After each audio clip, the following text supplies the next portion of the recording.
Hello and welcome to Sister in Crime's Bouchercon panel, What Does a Police Procedural Look Like in 2021? I'm Stephanie Gayle, the Vice President of the National Board of Sisters in Crime, and I'm grateful to live in and create on the lands of the Pawtucket and Massachusetts peoples.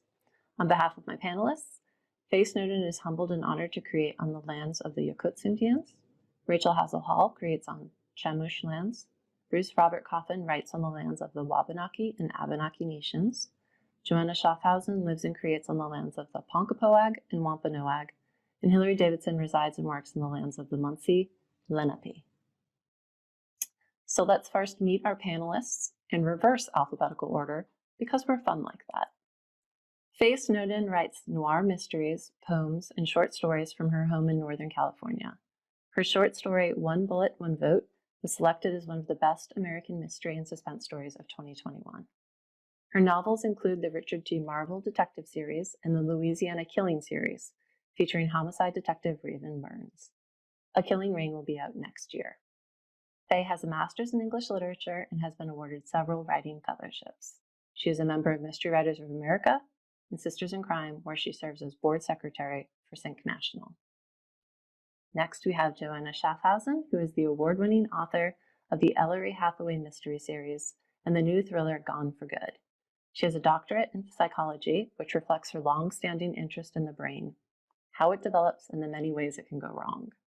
Previously, she worked as an editorial producer for ABC News, writing for programs such as World News Tonight, Good Morning America, and 2020. She is the current vice president for the New England chapter of Mystery Writers of America, and she lives in the Boston area with her husband, daughter, and an obstreperous basset hound named Winston. Rachel Howzell Hall is the critically acclaimed author and Los Angeles Times Book Prize finalist for And Now She's Gone, which was also nominated for the Lefty, Barry, Seamus, and Anthony Awards, and the Audible Originals bestseller, How It Ends.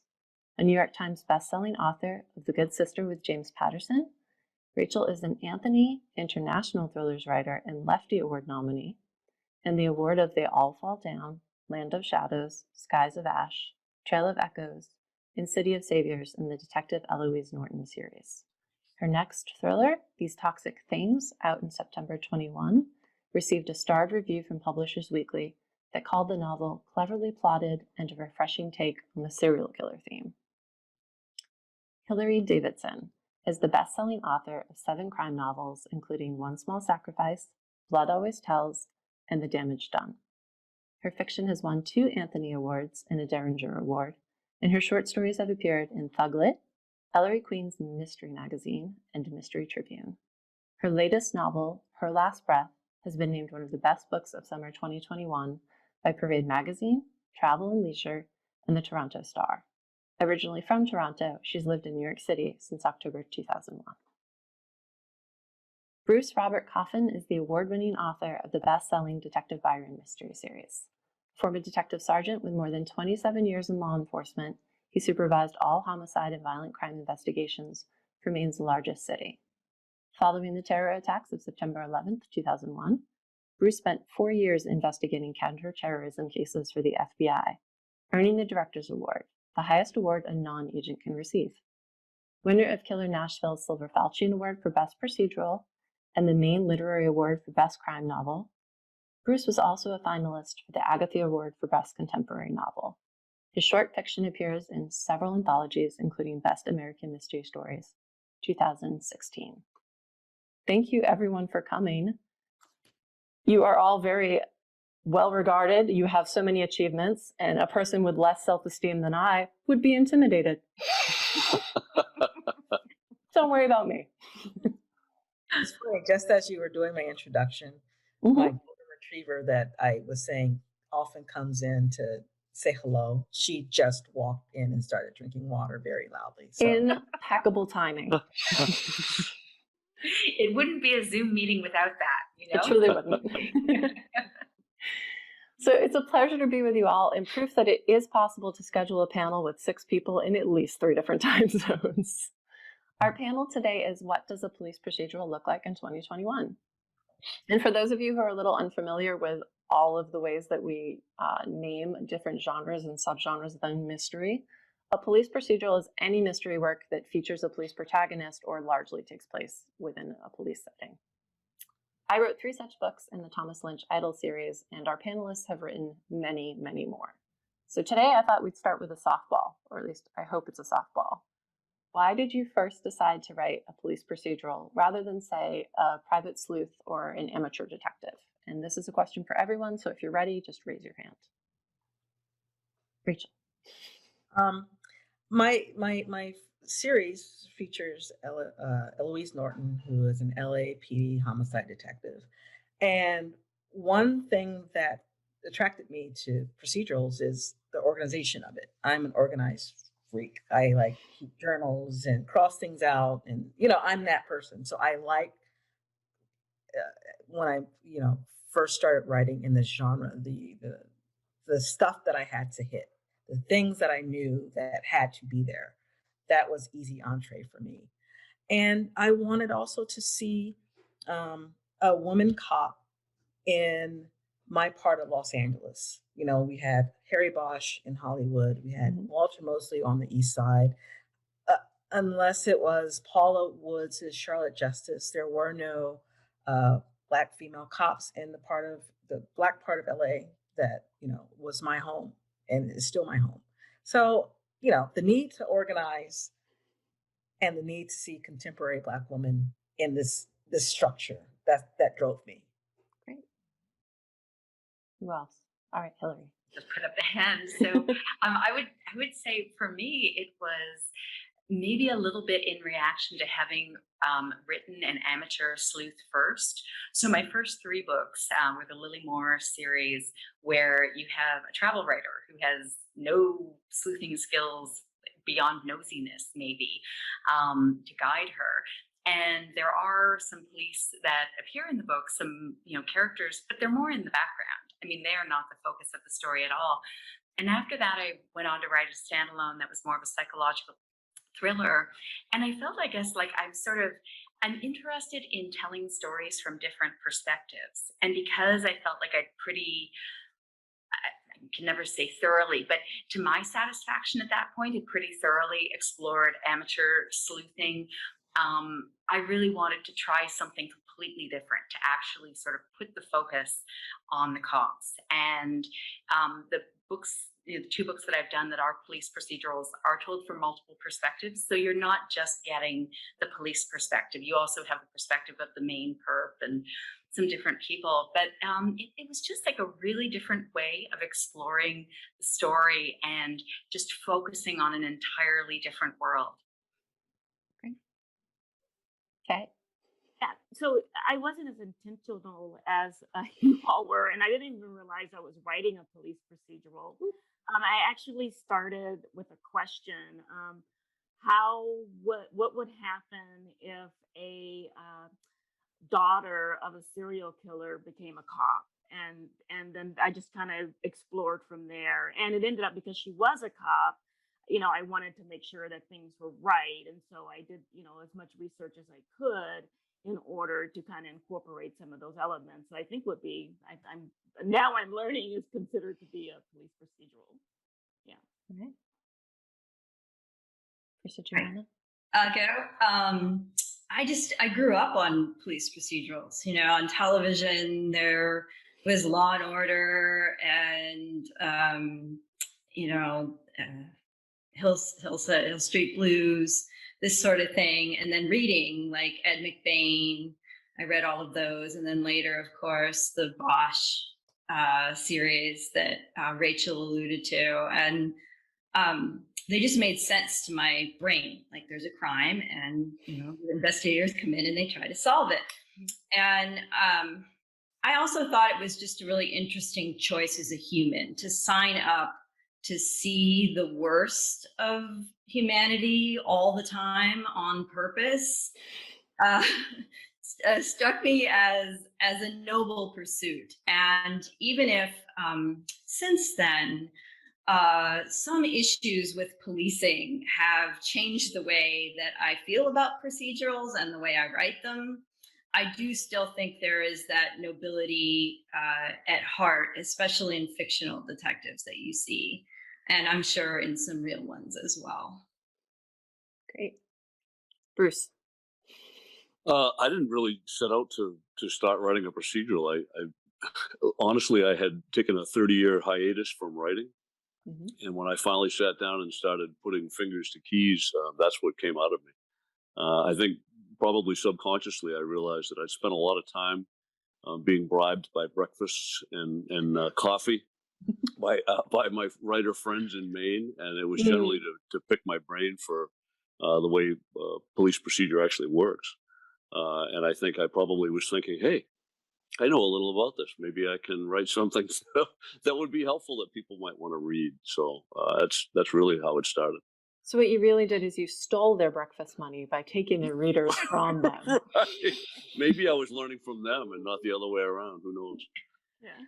All right. Now it is a hardball, and Joanna alluded to this. Given the spate of recorded police attacks on people, particularly Black citizens, that have too often resulted in deaths, how do you feel about writing police procedurals? Did you ever think, I want to go back to amateur sleuths, or maybe I should consider writing cozies? Or did recent events in some way deepen your resolve to write police procedurals because of how you came to them? Rachel. I wrote Lou Norton intentionally because of, all that's happening with police now is not a surprise to Black and Brown communities. It's always been. LAPD is known for being a racist organization since its inception. So this is nothing new. And I would say most writers of color who write cops are very, very, they've never romanticized a cop. My answer to that would be creating Lou Norton, who grew up in the neighborhood that she polices, and having her be our eyes to both sides. She is there to solve problems, but she's also there to help the people who have been demonized and abused by the LAPD. I think that I stopped writing Lou not because of what was going on with the police. I wrote it because, economics. No one, the publisher just couldn't support it anymore because of, whatever reason. But if I went back to being able to write Lou Norton, it will be the same. There's a problem. How community policing helps with that problem. How hiring police folks of color helps with that problem. And, kind of coming to address all that in a smaller bites rather than the big police problem. Helping people in the community and solving their problems is how I chose to talk about, community policing. So, yeah. Okay. Hillary. I would say I didn't go into it with a view of the police being inherently heroic. I would say that the two lead characters, the two detectives, Sterling and Mendoza, are amazing cops. But in the books, you see them have ugly run-ins with other cops over issues of racism and homophobia. It's kind of baked into the books, and it's not meant to demonize, police or anything like that. But if you, just as writers, I think a lot of us know people who work, in some aspect of policing, and you hear these stories from them. I have heard these stories, and I know, like, firsthand some stories too, things that have happened to people in my family, that make me suspicious of cops. It's not to say that cops are bad, but if you don't depict that, if you don't depict the conflict in an organization where some people are very happy with things as they are, and other people, like, what Rachel was saying, they want to make it inclusive. They want to bring, people of color on board. They want to do these different things. You have an incredible amount of tension going on right now in police forces. And I think if you're writing a police procedural now, part of your job is to represent what's going on behind the scenes on the force, and not just, the details of a particular crime that's being solved. Yeah, I would echo, both of the things that Rachel and Hillary said. I've been under contract to write multiple police procedurals. So, I have to find a way as I'm watching the horrors unfold to figure out how I can go forward with some kind of story. I think for me, I was never naive enough to imagine that police forces were free of racism. I remember the LA riots. I've heard the stories and not just the racism angle, just like in my hometown, a woman called up to report that she was raped and the police didn't believe her. And then they crank called her back. Like these kind of stories I've, heard, but like I'm sitting there trying to write my current novel. And it felt like every day I opened the paper and it was how, the Boston police had been protecting a child molester who was head of their police union. And oh yeah, the new police commissioner, he's a wife beater, and they've been covering that up too. And it's like the systemic aspect of it is hard for me. I definitely believe there are plenty of good actors in the system. I think the system itself is corrupt. And so that is the kind of thing that I've been trying to address in my later novels. So my characters, Ellery Hathaway in the first series and Annalisa Vega in the current series, are both, decent people and good cops who are working in a system that isn't necessarily supporting them. And that's kind of how I've made my peace with it, I guess. Sure. Faye and Bruce, do you want to add anything? Well, it's also interesting that we're asking ourselves these questions now. Can we continue to write police procedurals in light of everything that's going on? But the way I feel about it, the same way as Rachel feels about it, this stuff has been going on for a long time. Mm-hmm. And I didn't approach the book thinking that, I was obligated to portray police in a certain kind of way. Even I have never had a good relationship. We grew up very poor, Louisiana. Got stopped all the time. And even when I moved to Pleasanton, California, I got stopped all the time. It was 20 years ago. Never particularly, and this is going to sound awful, but I never particularly liked cops or policemen as a monolith, right? That there was just something that I wasn't impressed with. But when I started my book, I didn't think about, especially this latest serial killer book, that, okay, I'm writing about police and I must portray them in a certain kind of way. I went into it thinking, this is my character. These are the flaws that she has. These are the troubles she's getting into because of her blind spots and flaws. And let's see what happens to her. I didn't really think about, oh my goodness, people. And there is a shooting in my book. She actually, she shoots someone, and I have her go through all those feelings of having done that. And I do remember, and I'll go be very quick.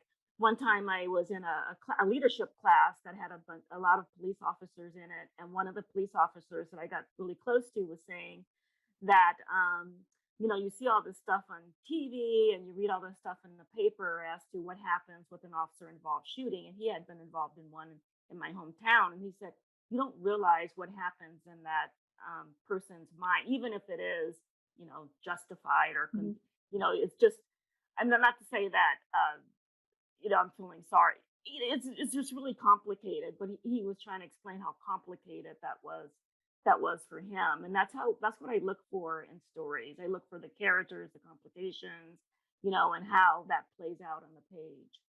Okay. Bruce, do you want to add anything, or do you want me to go on to the next question? I'm feeling the love. No, I mean, I think everything that the rest of the panel has raised are all legitimate issues. And I think everybody's experiences in life are different that we write from. Obviously, Rachel and I are from two totally different ends of the country. Her experiences or her friends or family's experiences with the LAPD, I'm sure, are vastly different than my experiences with my own department. And that's not to say that, I don't paint police officers in an unrealistic way either. One of the first questions I remember getting when some of the local media types found out that I was writing the series, and the interview started, they wanted to know whether or not I was going to write, just all good cops, the white hats and the bad guys who wear the black hats. And I'm like, that's not realistic at all. Why would I do that? Spoiler alert, he doesn't. Right. Well, I mean, we're talking about human nature. And, to me, that's one of the things that I always have found fascinating. And I would much rather read books, and do read books, where sometimes it's hard to tell the good from the bad. Everybody's capable of both of those types of things, those activities.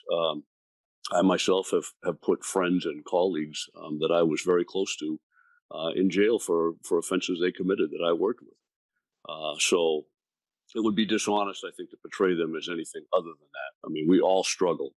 And I think that sometimes makes for some of the most interesting writing. Now, because I'm very wed to this baseball analogy I've been spinning out, is a curveball. What do you think the hardest part of writing procedurals is? Is it getting the details right, keeping up with evolving forensics, or is it having to build an entire police station full of characters, or something entirely different? Rachel? I think what Bruce just said is the hardest part, balancing the white hats with the black hats, with the very emotional things, with the reality of what a cop is. I mean, my daughter's best friend's dad is a lieutenant with the LAPD, and he's a great cop. There are two former cops that live, our neighbors, and they're wonderful, lovely, committed people. And yet, their coworkers may not be. So where's that middle? How do you do that without, being dishonest, without cutting corners? For me, it was easy finding out the procedural stuff.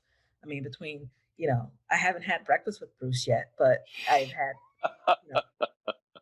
coffee with, other cops, and just picking their brains and reading lots of Miles Corwin. And for me, that was the easy part. But just who these people are as people. I mean, when I first started the Lou Norton series, and you guys, some of you have heard me say this before, I would find especially Black women who were police officers, and I'd pepper them with like really personal questions, the sex question, the bio questions, like when you're on your period, where do you go when you're at a crime scene? Things like that you cannot learn from Google. I ask those questions because even if I'm not going to use, that particular thing, I want it built into the DNA of who this person is that I'm going to be spending time with. So yeah, I think that's the hardest part, at least for me, is building out these true to life, fully realized folks. Yeah. Rachel, let's do breakfast. All right. I'd love to. All right. Me too. Yes. Anybody else encounter challenges? Yeah, Hillary. Yeah, I would say it's funny because I think everyone assumes that the forensics are going to be the hardest part, but there are a lot of people that you can talk to. And I mean, to the point where like I'm buddies with a medical examiner who has let me into the morgue in New York and like, get a behind the scenes tour. Like it sounds ghoulish, but it's, great if you want to put details in. I remember one of the weird things was a chart on the wall that had organs and numbers next to them, like, brain, liver, heart. And it was a competition among the medical examiners in the office for who found the biggest organs. I mean, it was literally like stuff like that, like ghoulish kind of humor that I would not have come up with on my own. Like I needed to, go and research that. But it's not the hard thing. I find the hard thing, I guess maybe, I think Rachel said it really well, but I would add to talk about the toll that policing takes on people on a personal level and how it can interfere with their relationships and gives them the power sometimes to do things in their relationships that maybe wouldn't be the best thing to do.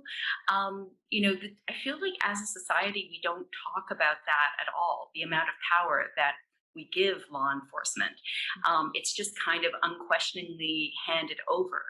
And, there's basically the 201, when I think of cops that I know, they would say, well, I haven't really needed help, but I know cops who need like help, like mental kind of help that they're not getting because they would be off the job or on desk duty if they got it.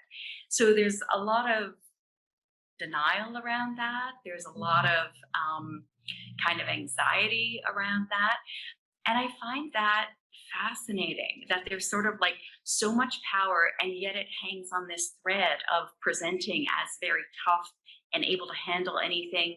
And you see cops making mistakes because of that. You see cops not being able to handle things because of that. So the psychological aspect of sort of what we're asking people to do for their job, you know, versus not supporting, not giving resources. I mean, it's talked about these days largely as the community needs more resources, and we need social workers, and we need these things. And we do. But I think if we're being honest, we also need to look at cops and say, there's a lot of support that these people need, and maybe a lot of assessment and other things that they're not getting. You know, so that's kind of like, it's just one of the things that troubles me as I write. It's one of the things that makes it impossible for me to do a hero cop, because I'm always thinking about the emotional toll that the job is taking on a person. Anyone else? I mean, I'll take a slightly different take that's maybe a little lighter. I agree with everything that Rachel and Hillary said, but I find one of the challenges is the procedure and how much of it to put in. Because it turns out even readers of police procedure aren't usually there for the procedure. And this is something I had to learn, because I find it all really cool and interesting. And I'm like, oh, which form would you use here? You know, kind of stuff. Like, I want the nitty gritty. And I've learned that most readers don't. They really want the story and the atmosphere. So figuring out how much procedure to include so that it feels authentic and realistic without getting bogged down can sometimes be a challenge, I think. It has occurred to me that procedurals probably like, you never see people doing paperwork, or it's very like, I hate doing paperwork. Yeah. But the amount of paperwork that you probably have to do to the amount that we are willing to read about it is, it's very disproportionate. All right. If I wrote a book that actually reflected the amount of paperwork, you wouldn't want to read it. Yeah. It would be very boring. Lord of the Rings and that big. Yes. Yeah, for one case. Yeah, that's true. Well, it's one of the things with forensics that kind of bothers me, because you do all of this research and you learn these things, and then everything has to be fudged. Like, no toxicology report is coming back that fast. Those things take weeks and sometimes months, and it's like, yet for the story, we need this back by tomorrow. So you're learning how things work, and then you're lying about all of it because the story could not take place and unfold in this time frame if you were honest. So yeah, that's a little bit weird to do the research and then be like, and now I will make up my own version of it. This is for me, this is where my day job helps. I am a science fundraising writer. And so I raise money to help advance research, right? And I meet with doctors all the time. Tell me about your cancer research. And they go on and on and on and on. And I'm like, so what's the Twitter version of that? Tell it to me like you're in third grade, because rich people, one, don't have the time to be flipping through all your big words and your elegant science. I'm sorry, what's the Twitter version? And that's basically what I do, for this job. My novel writing is taking all the stuff that we get lost in and boiling it down to the Twitter version so that people can keep flipping the pages. That's what we need them to do. And in the end, if I have to choose between the story and what's accurate, I choose the story. Most people do. Yeah. All right, Faye, I have a specific question for you. Ooh. In A Killing Fire, your detective Raven refuses to wear a body covering suit to a crime scene, and she hides evidence at a murder and lies to her partner about it within the first 30 pages. Did you worry about presenting a good cop as a rule breaker? I didn't. I was just trying to present her. This is her. I mean, one thing about this character is that her father was a notorious serial killer. I don't even know if she would have gotten on the force in real life, but her father, and she was kind of dragged into some of that when she was a wee child. But I didn't. I just wanted to present someone who was kind of a loner, kind of very flawed. And then one of the things that I think that interested me about Raven a lot is that she goes through that book and then the next one trying to prove that she is good enough, that she's worthy, even though she's had this very troubled past. So anybody that's like that, and my perception is that they would be trying to keep this, veneer, while at the same time they are a transgressor. And I think that because of my relationship that I've had over the years with police, is that I wouldn't be surprised if many policemen did that. So I didn't really see her as that transgressive, but I guess she's kinda.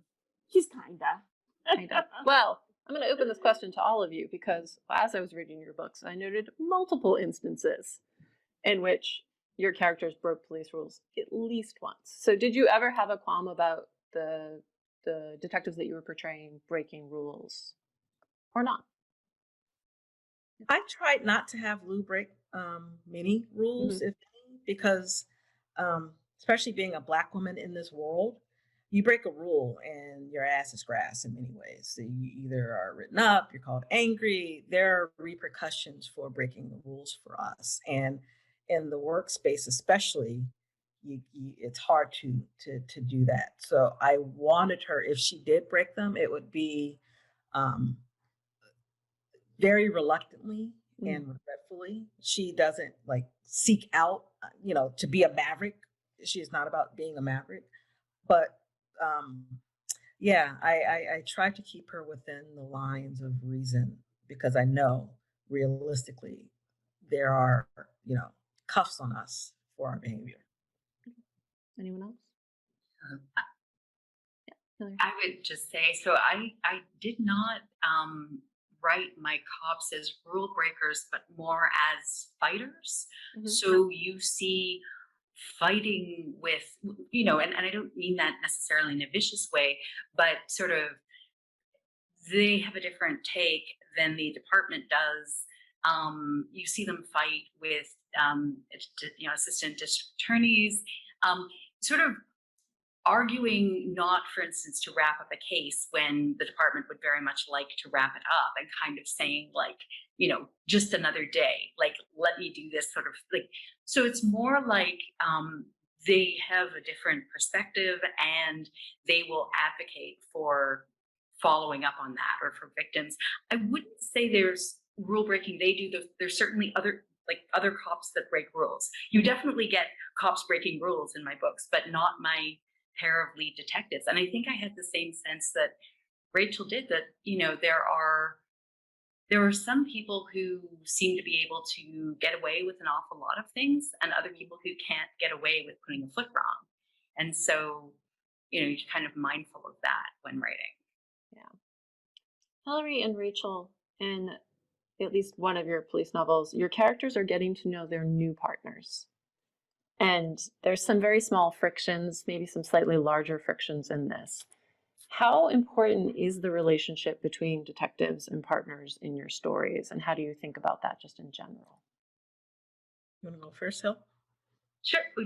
Either way, you want? Happy to, but okay. So I did it, I think, as kind of a device. I love keeping readers off balance. That would probably be my favorite thing. And so I didn't want to present Sterling and Mendoza as a kind of pair that they know each other's every thought. And I didn't even want them to trust each other. In the first book with the two of them, One Small Sacrifice, it's really their first case that there's working. And there's a lot of stuff that Sterling and her retired former partner know that they don't really want to let Mendoza in on necessarily. And not for like terribly negative reasons, but it's just like not seeing any value in opening up, cans of worms, or explaining how they know things that, they weren't able to formally bring into the case. So it was really a way of keeping the reader off balance, making them wonder who they should be trusting. My feeling when you're reading is that it's so easy for the reader to take the side of the character that they're reading about. And that's true whether it's a heroic character or like a serial killer. Like there's just this kind of identifying with whoever is on the page. And it was one of the reasons I wanted to flip perspectives and write from different characters' perspectives, detectives so that you don't just have that relationship or trust with one character. But I felt like it was a really good way to sort of just keep things even a little more unsettled. The police, are not a united front because that partnership is new and still forming. So they were not a united front. And for me, I wanted Colin is Lou's partner, and he's a young white kid, from Colorado Springs. And I wanted these two Black women are very strong-willed, and white men are very strong-willed, and both think they know everything. And we actually do, but Colin does. So I wanted to bring that kind of dynamic where you have these two strong personalities. And Colin thinks, because, he's a white man, he knows everything. Here he is in this gentrifying Los Angeles on this case in the Crenshaw area, which is one of the blackest parts of LA, thinking he knows something, and he does not. And so through Lou, I got to explain to, him, but also to especially white readers, what this part of LA is about, the people here. And how there's one scene in Trail of Echoes where Lou and Colin go and question some young Black teenage girls, and Colin gets upset and offended because they're talking to him in a certain way, and Lou's like, "That's just how they talk. It's not about you. That's just their way of communication." And that gave me a chance to, say to the old little white lady who's reading, just because someone's speaking in a tone doesn't mean that they're speaking in a tone. So it served dual purposes. One, for the conflict between the two characters themselves, and having to rely on this person who you kind of don't like, but they're kind of there for you. And then, being able to explain my world, my Los Angeles to readers. That's why I brought Colin in. Okay, great. Bruce, your Detective Sergeant John Byron is demonstrating some of the most familiar tropes of a detective in your debut Among the Shadows. He's on the outs with his wife, he drinks too much, and he's pretty repressed about his feelings. So how did you feel about creating a character where you were balancing some sort of known stereotypes with just new and kind of insightful emotions and feelings? Really, what I set out to do was to try and create the most accurate picture I could for the reader. It's funny because when I first started doing this, I got a lot of advice saying, "Geez, stay away from the divorced cop, the cop with a drinking problem, having them getting woken up in the middle of the night to go to a murder." And I thought, well, geez, then I'm not writing a detective, I guess, I don't know what I'm writing. So I followed my gut, and I went with what I know to be real. And I thought this was a really good way of being able to present both the good and the bad traits of the men and women that I worked with. I'd seen it all in those 30 years, and everybody's like I mentioned earlier. Everyone is able, and occasionally will do the wrong thing. That's human nature. Mm-hmm. So the fight really becomes, what the rules are, what the law is, and what your goal is. And the question is, can you stay on that straight and narrow and survive a career in spite of all the things that job does to you? And I think John really expresses the best of being a police detective, and also the worst at times. You see that, but he struggles with that and tries to stay on the right side of things, and has very little patience for those that don't. And I think that's pretty telling. And I tell people the only thing that seems similar is I only echo the good parts of John Byron, none of the bad. So if you see anything bad, that's not me. That's fiction. So that's mastercraft at work. All right. Joanna, All the Best Lies opens with an investigation into the actions of Ellery, who is our main police protagonist, to determine whether she's fit to do her job. So for much of the book, she actually kind of isn't operating in an official police capacity. Did you find that freeing for her? Did you do that intentionally so that you could have her do things that she couldn't do as a police person? No, not for that reason. It's just that's where the story went after the result of her actions in the first book. Eventually she's cleared and returns to duty, and the series continues. That was done in part because book 3 actually focuses on Reed, who's an FBI agent. So Ellery ends up taking more of a supporting role in book 3 because Reed is pursuing the cold case of his birth mother's murder in Las Vegas, like 40 odd years ago. Mm-hmm. And Ellery goes with Vegas to assist him in his pursuit. But there is some discussion along the way that he's still bound by the rules and she's maybe a little less so right now. Nope. And actually that leads me to another topic, which is romance, because Reed and Ellery have a romance, which has some stop-starts kind of in that book. They're really working through some stuff that luckily most couples don't have to deal with. We're not dating our kidnapped savior, I guess. At least I hope we aren't. No, how do you guys feel about including romance in your books, and do you find it difficult? Do you enjoy it? Do you enjoy reading romantic subplots in police works more than you enjoy writing them, or vice versa? Rachel? For Colin and Lou, I flirted some with it, but I kept the rule of moonlighting in my head. Remember moonlighting and how we all wanted Dave and Maddie to get together, and they did, and the series went So I keep that in my head. It's like, I don't want to do what moonlighting did, and that just killed everything for me. So I have Lou is in the beginning, she's having marital problems, and Colin's there to kind of coach her through it, and they egg each other about their romances. And of course they do flirt, because I mean, you have two people who literally depend on each other to survive. And you're going into these crazy, sometimes violent situations together. And how can you not feel affection, at least for this person? I mean, I work a desk job and I feel affection for people who come and like make copies for me. You know what I mean? So, and again, talking to women who are on the force, it is a very real thing. It makes total sense. But for me, I kept them apart with kind of a promise, but not really, only because, I watched Moonlighting back in the day. I talk about this. I have romantic subplots, I think, to a greater or lesser degree in all of the books. And it's funny because the new one, Gone for Good, which comes out, I think 3 weeks from today, something like that. There is a romantic subplot, and it was recently reviewed on Instagram by a large account, and the person said, I really love this book except the romance. Like I didn't really like that. I don't like romance in my thrillers. Do you like, and she put it to the audience, do you like romance in your thrillers? And then there's just hundreds of comments from everybody going, yes. Yeah, like, it's great that you don't, person, but yeah, I do. I like overwhelming, like, give me all the romance.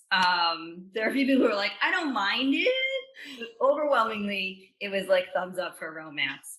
And when I weighed in eventually, I said, yes, I like it because, I mean, love, sex, these are some of the main human motivations. And I feel like if you leave it out entirely, your people don't seem real. Like they should have like romantic interests, or like some of them at least, maybe not all of them. But it should be a part of your story in some way, just to make it seem alive. Sure. Faye, were you going to say something? Even if it's off the page, right? I try to keep my romance plot off the page. The first couple books I wrote, Richard T. Marvel's series, was a romantic suspense. And I just became really disinterested in writing that. And I like the mystery because of what happens with the crime, the murder, the high stakes. And I also like I would only use romance if it was an integral part of the main mystery, if it made it go, right? Other than that, no, keep it off the page. Yeah. Okay. I would just say, like, my attitude about it was sort of like Faye's, to keep it off the page, but to have it in the background. So both Sterling and Mendoza are both happily married people, and their partners do sort of come into it in the background. Mendoza, he's hiding the fact he's married at work because he's gay, and he doesn't feel comfortable about being out at work because, even now that's an issue, even now in New York. So it's a little bit like stuff like that, how they sort of handle issues like that interested me. But there's definitely not like a romantic plot. It just sort of lies in the background of the book. And I think also helps to explain, like, these are two very grounded characters because they have other people to help ground them. And so that was how I thought of it too. Bruce, how do you feel about the romance? For me, it's more of a vehicle to try and explore who Diane Joyner and John Byron both are. They're both really reeling from failed relationships prior to this, and they're both doing that. Rachel mentioned this. I mean, they're involved in things that are life and death experiences, and taking up their entire lives. It's really natural for the two of them to start to feel things for each other that they might not, and maybe a different type of workplace. And so they're both very cautious about the relationship. And I'm not sure if at given times one of them may be more committed than the other, but they're really playing fast and loose with what that relationship is, as far as, will either one of them ever commit, or is this just something that's there? If that makes any sense at all. A little bit of moonlighting in there, Bruce. Right, there's a little bit of that in there. There's a little bit. All right, with 1 minute to go, I'm going to ask you a question that you have to answer in 12 seconds because that's how math works. I do math during the day, so this is very within my wheelhouse. Basic math. I think it's very likely that you read or watch crime dramas or read other police procedurals. So in your 12 seconds, are there any you love and would like to recommend? I always recommend Rachel's. I mean, I've been like, I love Lou Norton, and just some of the best books that I've read. So I always recommend those to people. So I'm going to go with that. That's my 12 seconds. Okay. For me, it's still Ed McBain, like the first and the only, and how he managed to keep a series going for 50 years, and the different twists that the characters took. I just love them. Okay. I love Donna Winslow stuff. I learned so much of not just about cop work, but people and locations, and it's so rich, and the language just sings to me. So he's my choice. All right. Faye? And Petrie, The Street. If you want to read some from the 1946, just read that right now. Just go. Oh, I'm sorry, what was the name again? The Street by But what was the author? Anne Petrie. Gotcha. All right. Bruce?